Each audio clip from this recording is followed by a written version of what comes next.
So I'm going to stick my neck out and make a bold prediction. There will be an election called in the springtime. It will be following the next liberal budget. Welcome back to another episode of Tank Talks. On this week's episode, we skip the interview and go right to the weekly rundown show with John Ruffalo. Welcome back to the Tank, John. How you been? Not bad. How are you been doing?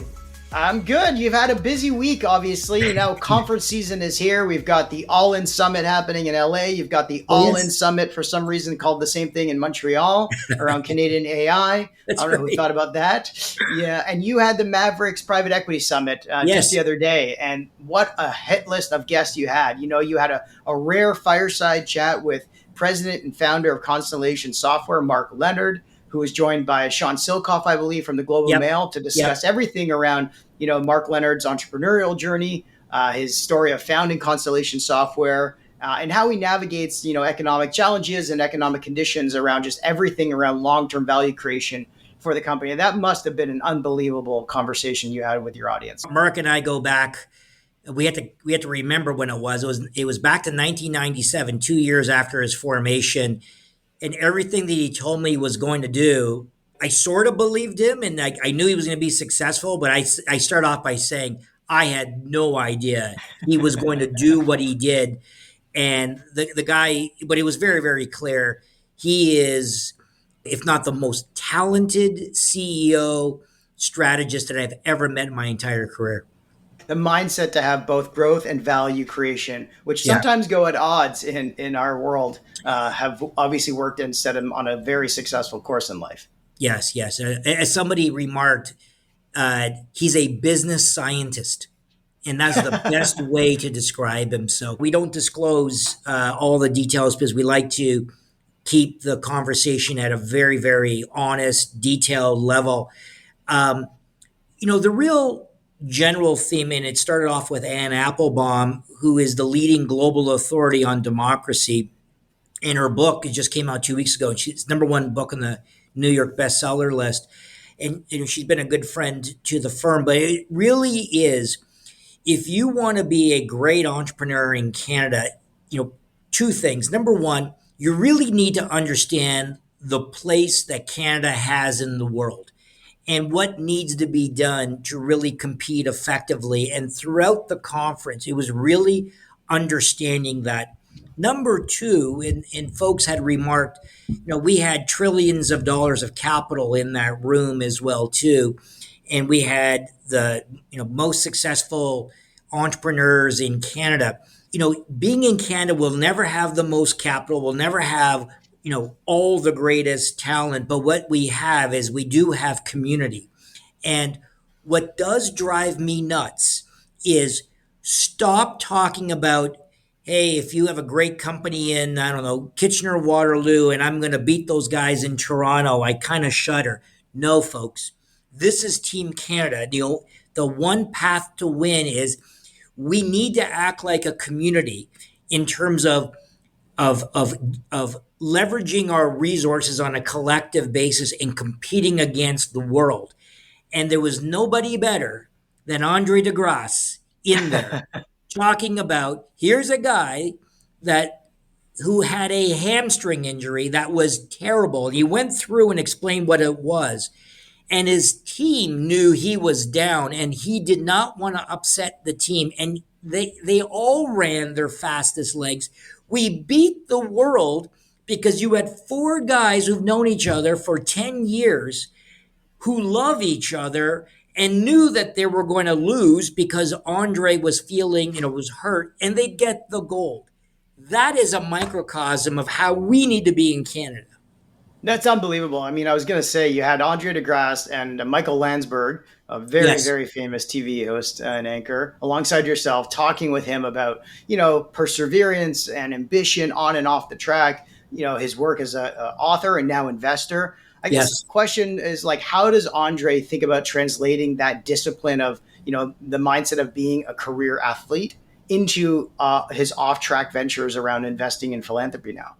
Well, and that was a big focus of the discussion. And before he entered the venture game, he did not have an appreciation that The parallels of Right. elite athletes is the same parallels: grit, tenacity, practice, being humble, all of the things, surrounding yourself with a great team. He now realizes, oh my God, I've been training for this.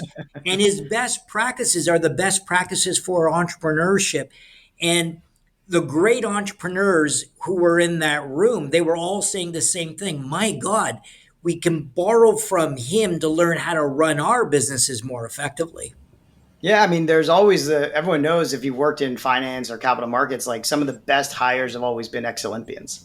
And it's not because they have great locker room stories, that's part of it, but it's also because of their mindset and their Right. determination and perseverance. I worked with a former Olympic skier at RBC, and it was amazing just to see the stories that they had to persevere while also transitioning their career into a professional career.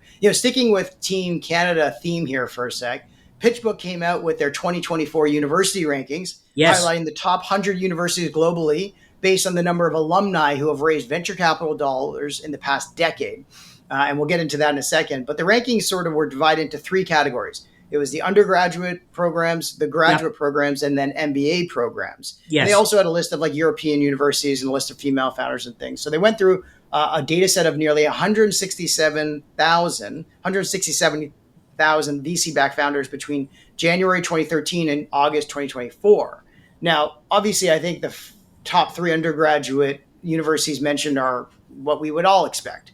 UCLA Berkeley took number one, Stanford took number two, and Harvard took number three. Now, Mm-hmm. for Canada, top Canada ones were Waterloo, University of Waterloo at 21, University of McGill at 23, and University of Toronto at 25. But did you have a look at some of the companies that they considered VC backed in terms of what they said, inclusive of their calculations for Oh Canada no, I didn't specifically? go through that detail. Okay, No.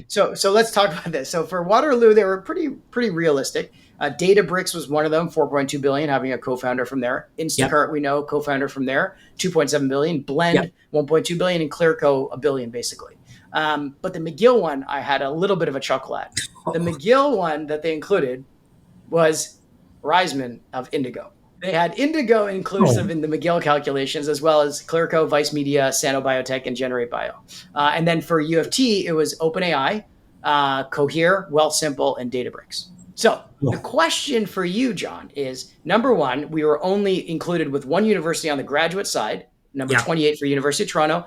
And for MBA, we were number 38, and that was again for the University of Toronto. So Yep. one, do graduate programs just suck in general? And two, are all undergraduate programs going to start to be judged based on some of this type of criteria going forward? That is an excellent question. You know what's funny? When I posted that on LinkedIn and saw the three categories, I did go to the conclusion of I'm going to talk only about the undergrads because a number of them are graduating from the engineering as an example. So my thinking was, well, they're graduating from engineering and then they're building their companies. Where when you go and look at the MBA, you tend to get more of the finance folks in there. So I thought a much more correlated to what would probably be closer to the truth. Number one. Number two, a lot of the schools just don't have the MBA program. So Yeah, how do you exactly. how do you do that? The other interesting thing about, and again, there is bluster and obviously marketing and stuff. Two of the universities who had posted actually sent me a note and saying, hey, we had to go back and see where we really ranked. And Schulich at York was actually, I think, 104. They just Right. missed the top 100, and McMaster was close to that as well too. So what does that say to me? We're doing probably a pretty damn good job in our generation of capability talent at the very young university level, right? I think so. The issue that you and I have talked about, how do we stop from having them move after not only them, training here and using taxpayer funded dollars to grow them and then we lose them? That is a worst case scenario. So the problem is not our grooming Our problem is the keeping. Well, we've solved this in our own little bubble, I believe. I went through a program of business and economics at the University of Dalhousie, and they had the co-op program, which I think is the best in the country alongside Waterloo's. And for a lot of programs in Canada, they just don't focus enough on that, the co-op side of it. They're starting to transition to, but a lot of the investment happens at the graduate and MBA side of things, where I Right. believe it should happen way, way earlier. Yes, You have a I lot of agree. kids that are still in that sort of in between phase. They want to take maybe a 3-year program or a 4-year arts or social science program. That's fine. And then maybe figure things out at the MBA or graduate side. But what we're seeing through our Ripple X fellowship program is there are a lot of young kids who know what they want in the beginning, and they just need the help and the resources to Yeah. get there. And to keep them here is by giving them what we believe is what they need is education, community, a network, and capital to get them going with their first ideas, to see them actually put the pedal to the metal. And that's where, they'll never go to a graduate program if they get any form of experience or success through what they're getting with the fellowship program. So I think that's what needs to be done. But it was very interesting to see how little the graduate programs had an Yeah. impact on a lot of this stuff. Keeping with the theme of Yep. PitchBook for a sec, because it sounds like this is reporting season as well for all the data sets out there, is that they talked about the core thesis around the crossover between control leverage buyouts and Yes. minority buyouts in private equity, how they just crossed each other, where leverage buyouts were now on the decrease and minority buyouts or buyouts in private equity are starting to increase more, which obviously overlaps a lot with the themes that you have at Maverix. So can you tell me what you're thinking and seeing out there and how maybe the absence of leverage in these leverage buyout worlds, maybe because of the interest rate environment, the capital markets environment, is impacting the potential of some Yes. of these businesses?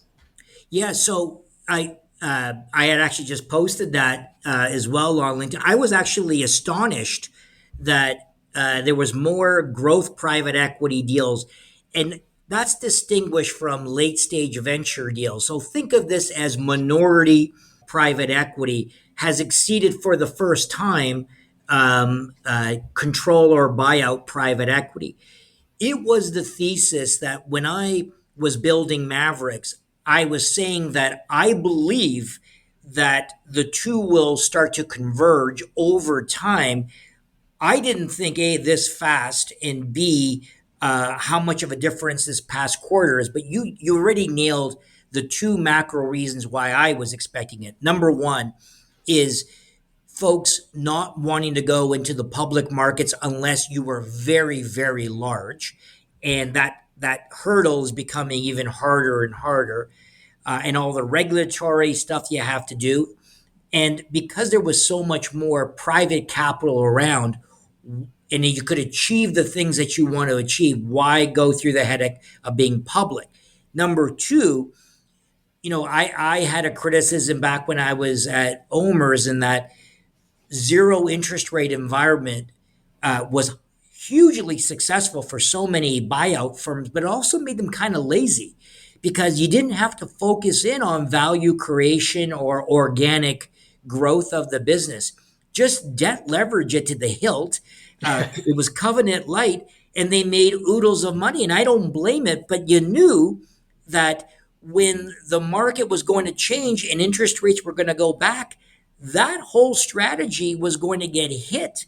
And you already are seeing it in the whole roll up marketplace where that arbitrage on multiples has largely evaporated. So I am not surprised that it's happening. And frankly, it's validated our entire thesis. I'm just surprised that it happened this much, this quickly. Yeah, I think a lot of things conflated at the same time. The lack of IPOs, the lack of public market attention, the leverage part of obviously buying these businesses and having to have a higher equity cushion. But what do you think this means from like businesses that have been already funded from private equity or growth equity that we're hoping to get that full buyout from a leverage buyout player? Because we are seeing some of them happening, but for ones that have been in 10 to 15 year build mode and they're sort of gearing up for either an IPO, which may not happen now, Yeah. and a leverage buyout, like what options do they have? Just keep building? Well, keep building. You can. I'll tell you the best strategy, and when we make it an investment, we look at largely three exits, right? IPO, it's usually their third choice.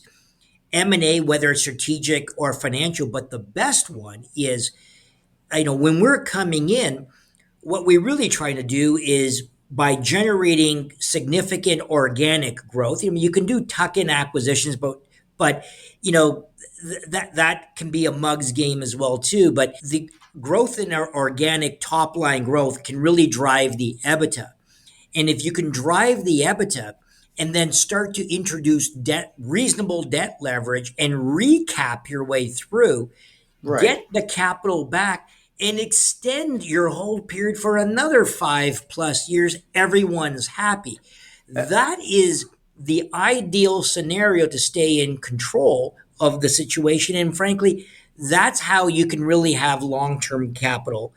And frankly, if you heard Mark Leonard, one of the big bugaboos that he has in the industry is the lack of long-term capital, true long-term capital in the industry. So I'm looking forward to this and not having to rely on externalities in order for us to return liquidity back to our Right. investors. I mean, that was the whole knock on the LBO market, was that the private equity firms were putting out very few dollars in comparison to what the leverage was, and then Yeah, siphoning off whatever they could out of the cash flow of the business, and then leaving the remains to hopefully accrue in value and then pay right. back the debt, and then run off with the remaining growth equity. But that was something that obviously people were poo-pooing for a bit. Now we're seeing a little bit of changing of that happening in the growth equity space if you have an Yes. actual organic company of And growth. Speaking of yeah, that, go sorry, I ahead. was going to just say their strategy was done on the original acquisition. Right. Ours is done on the success of the results. Which Very, makes way very more different. sense. Makes way, way, way more sense. You have to do the work to actually get paid the You have to do the dividend, work not to at the get paid. beginning for Yes. just the transaction. Yeah. Yeah. Speaking with private equity, though, a firm that you may have heard of called OMERS Ventures has undergone a little bit of a restructuring with the recent appointment of a newly formed private capital group, going to be run by Michael Block, and this now consolidates a bunch of the different things that were underneath different umbrellas, I believe, at OMERS, where Mhm. Michael Graham used to run and now is being retired, who was running OMERS Private Equity as their global head. But now Michael Block will oversee various divisions, including ventures, growth, green tech, Yep. as well as their sort of buyout strategy. So I guess, with the recent withdrawal of OMERS Ventures from the European market, with the leadership now of Michael Yang, who's based in the Valley, and having a more North American presence, we saw obviously Damian Steele move over to run Deep Sky after leaving OMERS Ventures. What sort of strategy, the long-term strategy, will this have on the impact of OMERS and OMERS Ventures in particular for the rest of the market to maybe think through? Well, first of all, kudos to Michael Block. I've worked with him closely. Great individual, and he's going to excel in this new role. But when I left, I had virtually all of those portfolios, and we just called it OMERS Platform Investments. Right. And I didn't have anything in the control buyout. That was separate, but we worked side by side, and I worked very closely with Michael Graham, who's has done a phenomenal job there. So the idea was private equity does everything, call it at the mature level of businesses. And then OMERS Platform Investments takes care of everything at the middle and lower end or the early stage marketplace. So that included ventures, growth. We were looking at early infrastructure, clean tech, all of those things. It was all in that bucket. So really what's happened, and then when I left, they separated out those buckets. What they're really doing is realizing the buckets, or I guess what they're realizing is it is more effective to be all in together because you can share resources, insights, pipeline, deal flow. So really, it feels a little bit like going back to what it was beforehand. And again, Michael is the right guy to think through all that all under one roof. So I think it was a very good move. Yeah, it sounds like it is. I mean, it sounds like the platform approach that was being led, obviously, when you were there, had more flexibility, But as the Yes. markets have changed, you don't maybe need as much flexibility. Correct. And you want to focus on what makes maybe the most sense from the check size, minimum check sizes you have to write, the areas you want to focus on, and the messaging I think you want to give to the market is maybe what they're trying to go for. But we'll have to see how this impacts, obviously, the earlier stage venture side of things there. I want to switch gears before we wrap up. Obviously, there's a lot happening in Canada and the U.S. as we head into, obviously, election season in the U.S. First off, did you catch the debate? Oh, All that?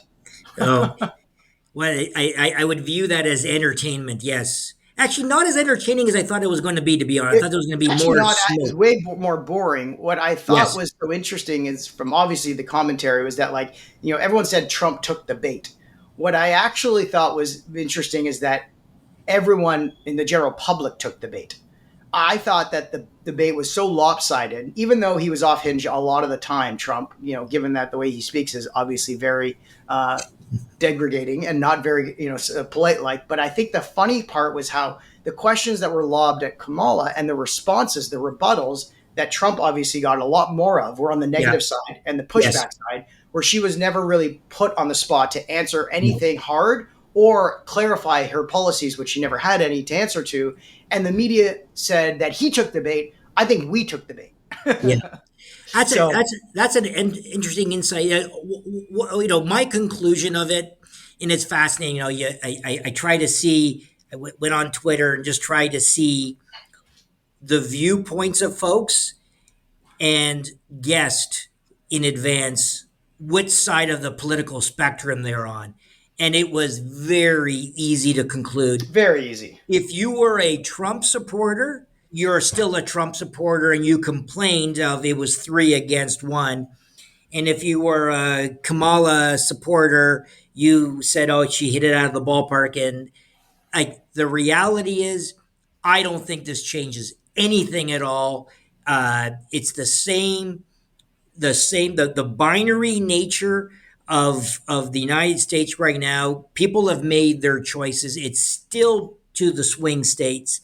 There's still 2 months to run, and I just think that it's still so close to call. But I'd say these debates, kind of what you said, is I was looking for it for its entertainment value, and it fell short on that. I was actually quite bored throughout. I definitely was. I started turning the volume down every single minute or so. And lastly, switching north of the border here, we've got a lot of jockeying up here regarding, the NDP saying that they obviously are tearing up an agreement, which has no weighting actually. And Pierre Oliveira saying that he's going to be calling a non-confidence vote.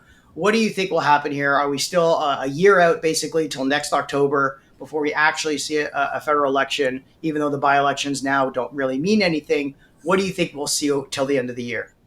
So I'm going to stick my neck out and make a bold prediction. And I'm sure everybody's going to shit on me when I'm wrong, because I'll probably be wrong. But my bold prediction will be there will be an election called in the springtime.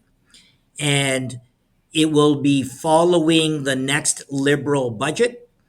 And the NDP are going to call a vote of non-confidence on one aspect of the budget, and it then allows the NDP off the hook saying, hey, look, we tore it up, but until there's something to vote against, we're not going to. But I think if they wait to the very bitter end, I think that the NDP will suffer their own backlash. And a lot of the woes that Canada is facing they're going to be blamed for it as well. So it sort of allows the NDP to effectively fight for second place, I think, or that's the way they're thinking. So my bet is springtime election, and the only thing I would just say is might not be the bad answer for the Liberals either, because I don't know about you, but people's moods are far more positive in the springtime than they are in the fall time. It's a good prediction. I like it. And I think you're probably right in terms of the timing, in terms of what they're going to actually look to call a non-confidence vote on. As the House resumes next week, there's probably going to be a lot of jockeying around certain itty-bitty things that they're going to bring up, but they're not actually going to have the muscle to make any change and have an actual non-confidence vote, because right now everyone's just in sort of freeze mode Obviously, Pierre pushing as hard as he can to get it, but he still won't be able to get the votes. Right. So why push until he actually feels confident enough, or let the NDPs call it for him and then really put them pedal to the metal and see what happens. So we'll have to wait and see. I appreciate the predictions, John, and always the time today in the tag. Thanks for joining us. Okay, thank you so much. Thanks for listening to another episode of Tank Talks. To learn more about this episode, be sure to go to Apple Podcast or Spotify to find more detailed notes on this episode or to check out previous episodes. Also, if you enjoyed this episode, please leave us a review and a rating, as it helps us out a lot. And hit that subscribe button so you can get notified when new episodes come out. Finally, make sure to give me a follow on Twitter @MattyBCohen or @Tank Talk Podcast to stay up to date on new episodes or to be a guest on our show. Till next time,